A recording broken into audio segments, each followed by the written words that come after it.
Assalamualaikum warahmatullahi wabarakatuh. Apa kabar teman-teman? Semoga teman-teman semuanya sehat walafiat ya. Amin. Oh iya Bun, hari ini kita akan menceritakan tentang sedikitnya mengenalkan tentang sejarah siapa Bun? Bilal bin Rabah. Iya, teman-teman ada yang sudah tahu belum kisahnya? Wah, kayaknya ada beberapa yang belum tahu ya Bun ya. Iya. Oke, Bunda akan sedikit memperkenalkan kisah tentang Bilal bin Rabah, sahabat Rasulullah yang satu ini sangat luar biasa tauhidnya teman-teman. Beliau disebut juga muadzin yang pertama pada zaman Rasulullah. Iya teman-teman. Makanya kita sama-sama tonton video ini ya. Ayo selamat menyaksikan teman. Bilal bin Rabah adalah orang berkulit hitam dari Habsyah yang memeluk agama Islam saat masih menjadi budak. Bilal termasuk orang yang mengalami kejamnya perbudakan. Ia memiliki postur tubuh yang kurus dengan rambut yang tebal. Abu Bakar yang mengetahui bahwa Bilal terus-menerus disiksa oleh majikannya bermaksud ingin membebaskannya. Suatu hari Abu Bakar menemui Bilal di bawah terik sinar matahari karena sedang mendapatkan hukuman dari majikannya yang bernama Umayyah. Bilal diikat dan dijemur menghadap matahari di tengah padang pasir yang sangat panas. Bahkan dadanya pun ditindih dengan batu yang cukup besar sehingga nafasnya menjadi sesak. Abu Bakar segera mengajukan penawaran kepada Umayyah untuk membeli Bilal. Umayyah yang cukup terkejut malah menaikkan harganya berlipat ganda.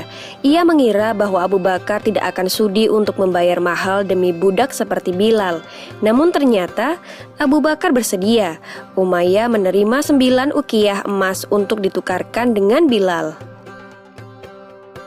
Umayyah berkata kepada Abu Bakar, "Sebenarnya jika engkau menawar sampai 1 ukiyah pun, maka aku tidak akan ragu untuk menjualnya." Abu Bakar membalas, "Seandainya engkau memberi tawaran sampai 100 ukiyah, maka aku tidak akan ragu untuk membelinya." Sejak saat itu, Bilal senantiasa menemani dan menjaga Rasulullah yang hendak hijrah menuju Madinah. Ia kemudian dipilih untuk menjadi muazin atau orang pertama yang mengumandangkan azan. Bilal dipilih karena memiliki suara yang indah dan keras, sehingga dapat menjangkau seluruh penjuru Madinah. Suatu hari ketika tiba waktunya bagi kekasih Allah untuk meninggalkan urusan duniawi, Bilal menjadi tak sanggup lagi mengumandangkan azan. Setiap sampai pada kalimat, "Aku bersaksi bahwa Muhammad adalah utusan Allah," ia langsung menangis terseduh-seduh. Begitu pula kaum muslimin yang mendengarnya, mereka larut dalam tangisan pilu. Oleh karena itu, Bilal memohon kepada Abu Bakar agar diperkenankan untuk tidak mengumandangkan azan lagi. Selain itu, Bilal juga meminta izin untuk keluar dari kota Madinah dengan alasan berjihad di jalan Allah dan ikut berperang ke wilayah Syam. Setelah sekian lama Bilal tak kembali untuk mengunjungi Madinah, pada suatu malam Rasulullah hadir dalam mimpinya. Dalam mimpi itu Rasulullah berkata, "Wahai Bilal, mengapa engkau tak mengunjungiku? Mengapa sampai seperti ini?" Bilal pun segera terbangun. Tanpa berpikir panjang, ia segera mempersiapkan perjalanan kembali ke Madinah. Setibanya di Raudah, Bilal menangis dan melepas rasa rindunya.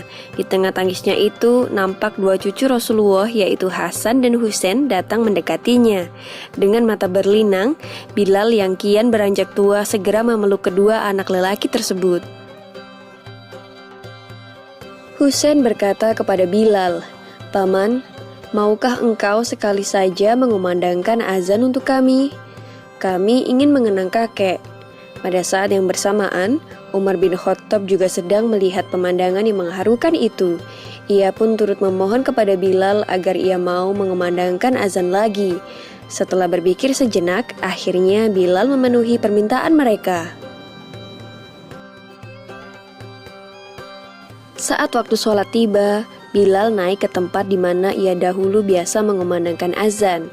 Saat lafal Allahu Akbar dikumandangkan olehnya, mendadak seluruh Madinah senyap. Semua orang terkejut mendengar suara yang telah bertahun-tahun hilang, kini telah kembali. suara yang mengingatkan pada sosok nan agung yang begitu dirindukan itu. Ketika Bilal sampai pada lafal asyhadu alla ilaha illallah, seluruh warga Madinah berlarian ke arah suara itu. Sewaktu Bilal hendak mengumandangkan asyhadu anna, Madinah tiba-tiba pecah oleh tangisan yang sangat memilukan. Bilal pun tak sanggup lagi untuk melanjutkan azannya. Mereka semua menangis, teringat masa-masa indah dan kejayaan bersama Rasulullah.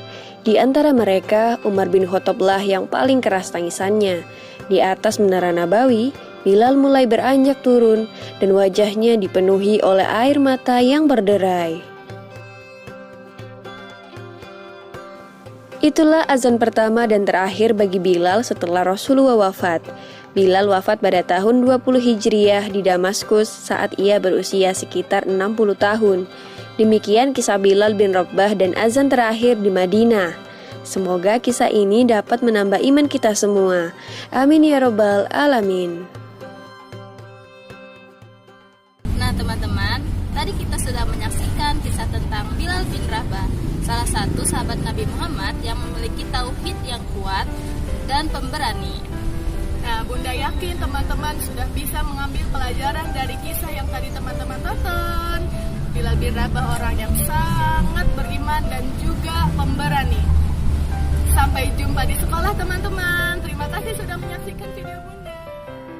Wassalamualaikum warahmatullahi wabarakatuh.